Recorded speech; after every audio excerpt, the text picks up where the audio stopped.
Hello बच्चों, तो स्वागत है आप सभी को फिर से मेरे एक नए वीडियो में। तो आज हम लोग इंग्लिश के देखने वाले हैं VBA ऑब्जेक्टिव क्वेश्चन को। तो चलिए देखते हैं और अच्छी तरह से इसको समझते चलते हैं। तो देखिए हमारा फर्स्ट नंबर क्वेश्चन है, he drunk enough and lifted his head dreamily as one who has drunken is from. तो ये इसमें बोला जा रहा है कि उसने अपने सिर को ऊपर उठाया, यानी कि पानी पीने के बाद जो सांप था स्नेक चैप्टर में, उसने अपने सिर को ऊपर उठाया। और यह कहाँ से लिया गया है? तो यह लिया गया है स्नेक से। याद रखेगा कि स्नेक चैप्टर जिसके लेखक है DH लॉरेंस जी, और जिनका पूरा नाम है डेविड हार्बर्ट लॉरेंस। तो चलिए अगले नंबर क्वेश्चन को हम लोग देखते हैं। The Anglo section invaded in AD 4049। तो देखिए इसमें कहा जा रहा है कि जो एंग्लो सेक्शन था वह किस पर आक्रमण किया था इस वक्त 4049 में।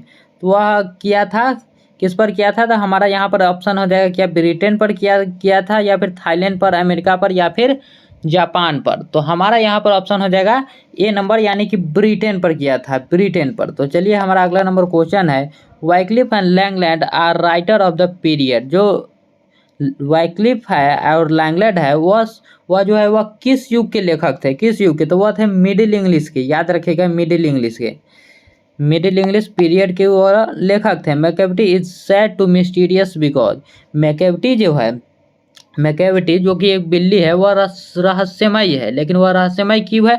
क्योंकि उसके पास जो है वह छुपा हुआ एक हिडन पाव है। ही हैज़ ए हिडन पाव, क्योंकि उसके पास जो है छुपा हुआ पंजा है।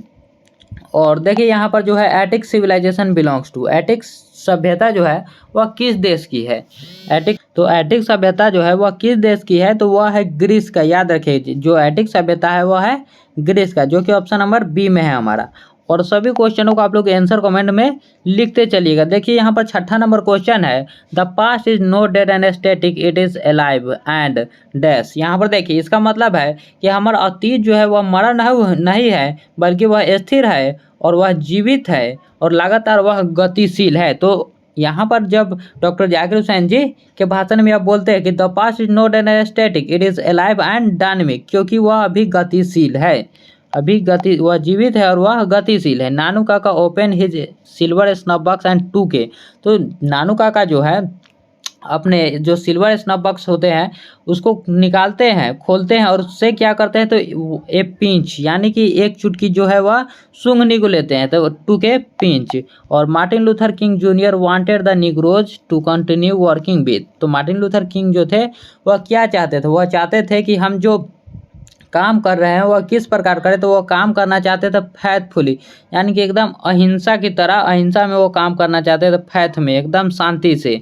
और देखिए यहाँ पर the last of the great pre historic invention of the art of. तो जो हमारा जो मानव प्रगति के आविष्कारों में था, वह अंतिम आविष्कार जो था वह कौन था? जो कि एक प्री हिस्टोरिक था, तो वह था हमारा राइटिंग। याद रखिएगा, राइटिंग, राइटिंग जो था हमारा प्री हिस्टोरिक इन्वेंशन था। The editorial policy of daily paper is control by dash chief factor. तो देखिए जो एडिटोरियल पॉलिसी होता है हमारे, जो न्यूज़पेपर हमारा आता है उसमें 2 लोगों की भागीदारी होती है। तो वहाँ पर जो होता है 2 चीफ फैक्टर। देखिए एक जो होता है, एक एडवर्टाइजर होता है और एक होता है ऑनर। और देखिए the Anglo section Indian community in India use dash as their mother tongue. तो देखिए यहाँ पर क्या कह रहा है? तो जो एंग्लो इंडियन थे उसका जो मदर टंग था वह क्या था? तो वह था इंग्लिश। याद रखिए, इंडिया में जो था वह इंग्लिश था उनका mother tongue. Who wrote she stoop conquer. तो देखिए यहाँ पर जो है हु रोट, यह किसने लिखा है? सी स्टूप कॉन्कर। तो इसको लिखने वाले हमारे कौन है? बेसिकली यहाँ पर यह पूछा जा रहा है। तो देखिए यहाँ पर कौन कौन से हैं, जरा सा हम लोग ऑप्शन को देख लेते हैं। GB शॉ, यानी कि George Bernard Shaw, TS Eliot, Salman Rushdie और ओलिवर गोल्डस्मिथ। तो हमारा इसमें से क्या होगा? आप लोग कमेंट में इसका, इन सभी का आंसर जो है वो आप लोग बताते चलिएगा। तो यहाँ पर जो हमारा है, यहाँ पर हमारा आंसर हो जाएगा, इसमें जो आंसर हो जाएगा ओलिवर गोल्ड स्मिथ। इसमें जो हमारा आंसर हो जाएगा ओलिवर गोल्ड स्मिथ। और देखिए हमारा अगला नंबर क्वेश्चन क्या है, our ancestors therefore set a limit to our. तो हमारे जो पूर्वज थे वह क्या चाहते थे, तो उनका जो था set a limit to our individuals था उस वक्त, एकदम बिना विलासितापूर्ण जो होता है वो उनका जीवन था। और देखिए, I pledge my loyalty to my country respective of religion और लैंग्वेज डैश इज फ्रॉम। तो यह जो डॉक्टर जाकिर हुसैन जी का जो भाषण था उसमें यह बोला गया था, याद रखिएगा, कि मैं अपने देश के प्रति वफादारी से काम करूंगा। तो यह जो है यह लिया गया है डॉक्टर जाकिर हुसैन, जो कि भारत इज माई होम से लिया गया है, जिसमें भाषण दिए है डॉक्टर जाकिर हुसैन जी। याद रखिएगा कि यह जो भाषण हुआ था वह 1964 में हुआ था। 1964 में Nanu Kaka went to visit the dash minister. तो नानू काका जो थे वह किस मंत्री से मिलने गए थे, तो नानू काका जो थे वह कल्याण मंत्री से मिलने गए थे, जिसे हम लोग वेलफेयर मिनिस्टर कहते हैं, वेलफेयर मिनिस्टर। और देखिए यहाँ पर leap the dog was bout of rubble. तो जो लीप डॉग था, जो नटालिया का जो डॉग था उसका नाम था लीप। याद रखिएगा कि नटालिया के डॉग का नाम था लीप। और लीप जो था वह कितने रूबल में खरीदा गया था, तो वह 85 रूबल में खरीदा गया था। याद रखिएगा 85 रूबल में। और जो लोमोब था उसके जो कुत्ता था, उसका कुत्ते का नाम था गेस। याद रखिएगा लोमोब के कुत्ते का नाम था गेस। Pearl S Buck was interested in meeting the. Pearl S Buck थे वह किससे मिलने में इच्छुक थे, तो वह क्या वह लीडर्स यानी कि नेताओं से मिलने में इच्छुक थे, या फिर संत से मिलने में इच्छुक थे, या फिर वह किसानों से मिलने में इच्छुक थे, या फिर अमेरिकन से। तो वह जो थे पॉलेस बक वह किसानों से मिलने में इच्छुक थे, तो वह पीजेंट से मिलने में इच्छुक थे। और at first Benji kept dash hand. जो बेंजी था, द चैप्टर में जो बेंजी है वह जो अपना फर्स्ट बार मुर्गियों को लेता है, तो वह कितने मुर्गियों को लेता है, तो वह 10 से 12 मुर्गियों को लेता है, तो 10 और ए डजन। और देखिए यहाँ पर जो है the wood not be satisfied until just roll down like water. तो इसमें कहते हैं जब मार्टिन लूथर किंग निग्रो के लिए लड़ते रहते हैं, तो वो बोलते हैं कि निग्रो तब तक संतुष्ट नहीं होंगे जब तक न्याय जो है वह पानी की तरह बहने न लगे। तो किसके बारे में कहते हैं, वो निग्रो के बारे में, कि निग्रो जो है तब तक संतुष्ट नहीं होंगे जब तक न्याय जो है वह पानी की तरह बहने न लगे। और देखिए Bertrand Russell belongs to. Bertrand Russell जो है वह कहाँ के रहने वाले थे, तो वो थे ब्रिटेन के। याद रखिएगा ब्रिटेन के।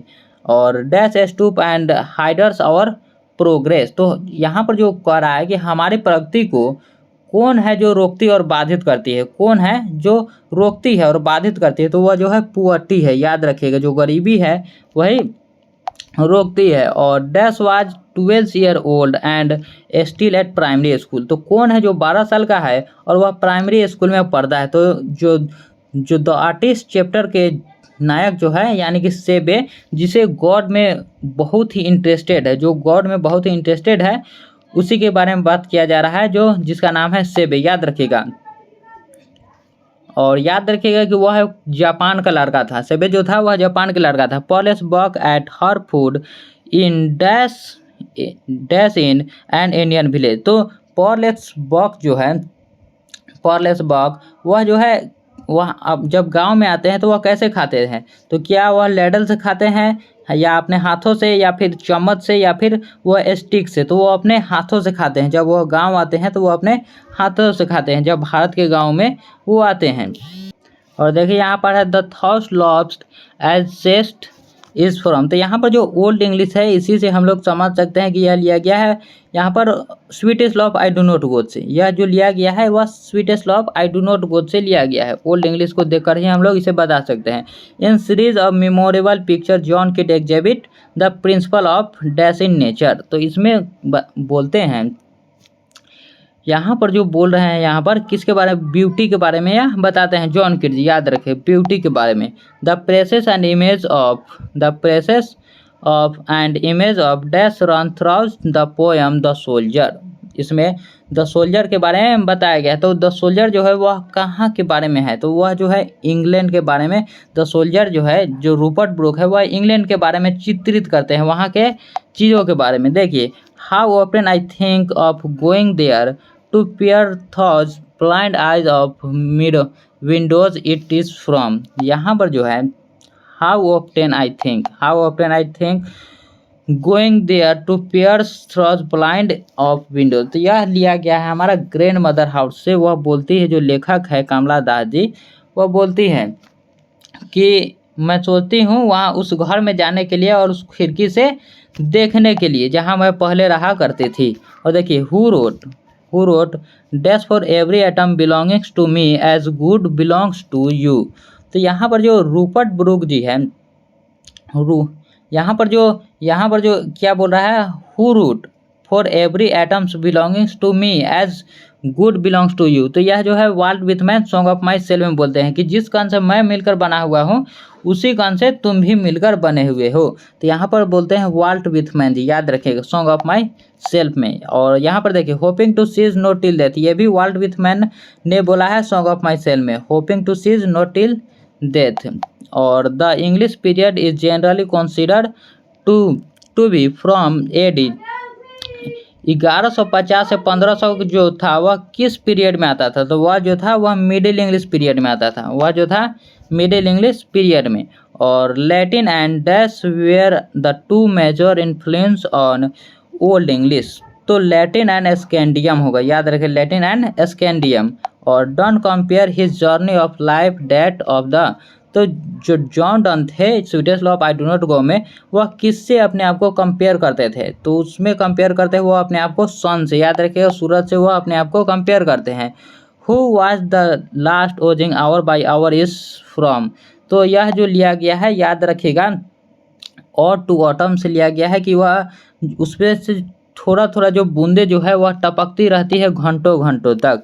और travellers in their last distress is from, तो यह जो लिया गया है यह कहाँ से लिया गया है, देखिए travellers in their last distress, तो यह लिया गया है हमारा now the lips are falling fast से, now the lips are falling fast से। The soldier is an, the soldier क्या है, तो वह एक सोनेट है, याद रखिएगा, तो सोनेट है। और यहाँ पर देखिए ऑटम इज सीजन ऑफ, तो ऑटम जो सीजन है वह फ्रूटफुलनेस होता है, याद रखिएगा, फ्रूटफुलनेस। और यहाँ पर है and when I crumble who will remember, यहाँ पर बोलते हैं एंड अमिताभ में जो लेखक है, एंड अमिताभ के लेखक वो बोलते हैं यहाँ पर कि and when I crumble who will remember, उसमें बोलते हैं कि अगर मैं मर जाऊंगा तो तुम्हें याद कौन रखेगा, तो यहाँ पर एंड अमिताभ में बोलते हैं, यह जो लाइन लिया गया है एंड अमिताभ से। इन फायर हिम दारू वाला टॉक्स अबाउट है, तो दारू वाला जो फायर हिम के दारू वाला थे वह किसके बारे में बात कर रहे होते थे, अपने पिता के साथ जब जा रहे थे तो वह बर्निंग घाट के बारे में बात कर रहे होते थे। और and his footprint are not found, यहाँ पर क्या है, and footprint are not found in any file of Scotland Yard, और इसमें बोलते हैं और उसके पदचिन्ह जो है स्कॉटलैंड यार्ड में भी नहीं मिलते हैं, किसी भी फाइल में किसी को भी यहाँ पर नहीं मिलते हैं। यह किसके बारे में बताया जा रहा था, तो वह मैकेविटी के बारे में बताया जा रहा था, और मैकेविटी द मिस्ट्री कैट से लिया गया है यह जो लाइन है। और the grand mother house fail dash after her death, तो जो ग्रैंड मदर हाउस में जो घर था वह उनकी दादी की जो मृत्यु के बाद थी वह क्या हो गया था, पूरी तरह से साइलेंट हो गया था, पूरा तरह से शांत हो गया था। I celebrate my self and Singh my self is from, तो यहाँ पर जो है I celebrate my self and Singh my self, यह कहाँ से लिया गया है, तो यह लिया गया है हमारा सॉन्ग ऑफ माई सेल्फ से। वो बोलते हैं कि मैं अपने में गाता हूँ और अपने में जीता हूँ। और देखिए the Gujarati equivalent for civilization meal, तो गुजराती में जो है अपने सिविलाइजेशन का मतलब होता है वह क्या होता है, तो गुड कंडक्ट होता है, याद रखिएगा, good conduct. Nanu Kaka was coming to Delhi to, तो नानू काका दिल्ली क्यों आए थे, तो वह आए थे कुछ मिनिस्टरों से मिलने, टू सी सम मिनिस्टर, याद रखिएगा। और यहाँ पर देखिए work include lips of graphs and drum taps, तो यह किसका वर्क है या किसकी रचना है, जो लिप्स ऑफ ग्राफ्स और ड्रम टैप्स, तो यह रचना है वाल्ट विथमैन जी की, याद रखिए, वाल्ट विथमैन जी की। Who run scolding for their food in now the lips are falling fast, तो यहाँ पर जो कि now the lips are falling fast में जो स्कोल्डिंग है वह किसके बारे में बताया जाए, वह ट्रोल्स के बारे में, जिसमें बच्चे लोग जिसमें खेलते हैं गाड़ी की तरह जो होता है उसके बारे में। और Macavity the Mystery Cat has been taken from, तो मैकेविटी जो मिस्ट्री कैट है वह जो रचना है वह कहाँ से लिया गया है, तो वह एक संग्रह है जिसका नाम है old possum book of practical cat, वहीं से लिया गया है, old possum book of practical cat से। Crossing the river is an important value of verse written by, crossing of river is an important volume of verse written by, तो यह है हमारा याद रखिएगा KKN दारूवाला जी का, KKN दारूवाला जी का। और यहाँ पर देखिए ही lifted his head from his drinking is from, तो उसने पीने के लिए अपने सिर को ऊपर उठाया, इसमें बेसिकली बोला जा रहा है। और यह कहाँ से लिया गया है, तो यह स्नेक से लिया गया है, स्नेक से। हु रोट हकलबेरी फिन, तो जो हकलबेरी फिन है इसको लिखने वाले हमारे हैं मार्क ट्वेन, याद रखिएगा मार्क ट्वेन है। In which poem does the poet express his sad feeling for a beautiful lady, इसमें बताते हैं कि किस कविता में कवि एक सुंदर महिला के लिए अपना दुख व्यक्त करता है। तो अपने सुंदर महिला के लिए दुख व्यक्त करने वाले जो चैप्टर है वह है एन एपिताफ में बोलता है, याद रखिएगा एन एपिताफ में। और देखिए यहाँ पर dash is remember as a war poet, तो कौन है जो वार पोइट के लिए जाने जाते हैं, तो वह है रूपर्ट ब्रूक, याद रखिए रूपर्ट ब्रूक। तो चलिए अब इस वीडियो का हम लोग समाप्त करते हैं, और यह वीडियो आपको कैसा लगा कमेंट में ज़रूर बताइएगा। तो चलिए धन्यवाद, और फिर मिलते हैं हम लोग अब अगले